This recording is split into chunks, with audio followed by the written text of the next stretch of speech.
Hello, welcome back to my haunted library. It's Regina. Today I have an Authortube update, some things I've been working on and putting out there into the world.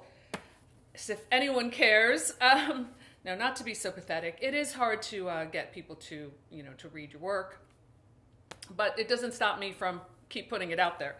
So my latest, release is the third book in my YA series, The Dark Hollow Chronicles. This is The Lord of Blackshire.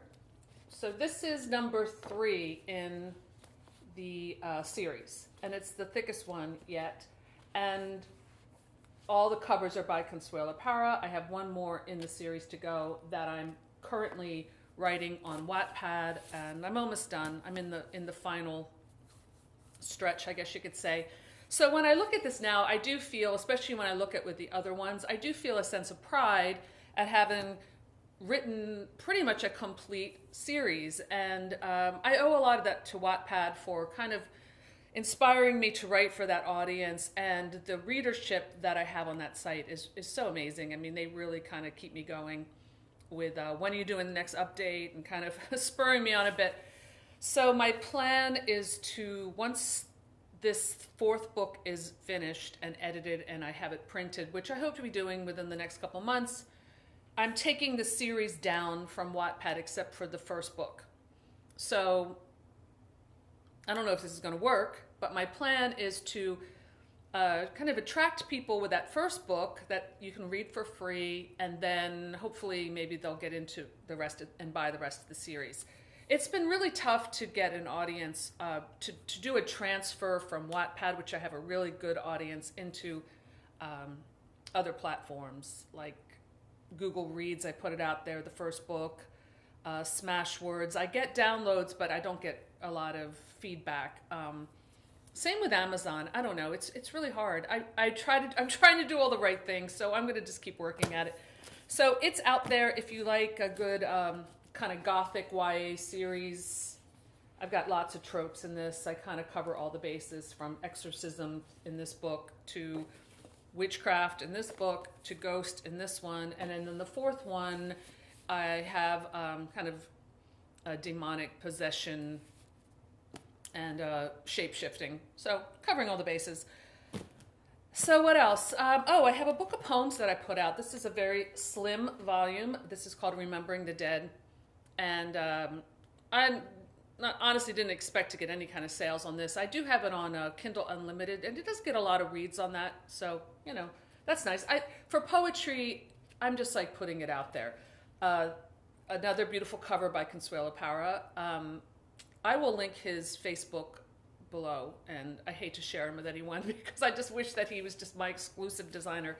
But he's extremely, extremely talented, and I feel very lucky to have him. So this is my book of poems.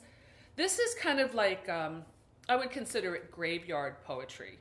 And at the end of this video, I'm going to share one of my poems with you. So if you want to stick around for that. And the poem I'm going to read is, it's called Easter Sunday, and it is literally a graveyard poem. It's about when I was a child, and every Easter Sunday we would visit the family cemetery, which is, I didn't know that at the time, but it is now, or maybe it wasn't at the time, but it is now considered a national landmark. It's Laurel Hill Cemetery in Philadelphia, and it's very gothic and cool. And when I read the poem, I'm going to try to show some. I took video of the cemetery a long time ago. I don't know if I still have that in my archives, but if not, I'm going to show some images of the cemetery so you can get a feel for it. So I'm going to put that together at the end of this, hopefully. And that's a little bit of my poetry. I do like to write in formal rhyme schemes, sonnets, kind of cheekily rhyming things a little bit sometimes. I'm very influenced by the limericks of Edward Gorey. So, and Shakespearean sonnets and Spenserian sonnets. So I usually write with a rhyming scheme and kind of a classic form, an ode or a sonnet, that kind of thing. So I'll share that with you. If you're interested, I'll link it below. So I'm also pleased to announce that I will be, one of my short stories, a really twisted one, will be appearing in Weird Mask, which is a zine that's put out by a fellow booktuber Matt from Paperback Junkie. I'll link his channel below. He's very cool. So I was really honored to be part of this. I think it's coming out in February, like a Valentine's, twisted Valentine issue. And it's probably one of the most twisted love stories that I've ever written. A short story about a frat boy who picks up a co-ed and everything goes to hell. Sometimes I like to write a story in a completely different persona. So for that one, I adopted a first-person narrative of like the way how I imagine this character would talk and kind of view women, and it was fun to do actually. And I think that's kind of, as a writer, something I enjoy exploring, is like taking on different personas while I'm writing. It can be extremely liberating, and it's kind of a fun exploration. So that's coming up. And I'm also going to have a short, it's more like a long short story or a short novella coming out in a anthology that's coming out early in this year. And I don't know what this is going to be called, but I was asked to be part of it. And I'm still working on it. I'm working against a deadline now, so I guess I've got to get to work a little bit on shaping up that story. I do have it written, but I need to do some revisions and things like that and shorten it. So sometimes it's really good to have a deadline that you're working towards, even if it's like your own deadline, or a deadline that's imposed on you. Even if you don't have like a publisher, it's kind of it's good to think that way sometimes.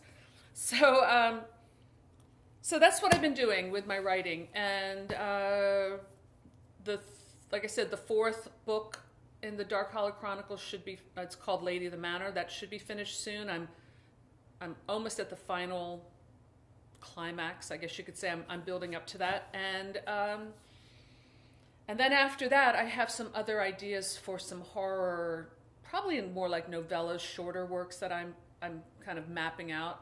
I've been using this software called the Snowflake Method, which is kind of an unfortunate name, but I found that's very helpful in helping to map out my stories before I start. So I've been working with that for a new vampire story. And the one that's going to be in the anthology is also a vampire story. It's not a romantic vampire. It's kind of going back to the beast-like vampire that I enjoy. Oh, and another thing that I just did was I started my own merch site. This is my kind of Hellraiser-inspired t-shirt without getting sued. It's on Cafe Press. I'll link it below. Every time I'm reading a book, I kind of make a t-shirt to go along with it, and just having fun with it. And so far I've made 3 sales, and 2 were for me. So I feel like it's doing pretty well.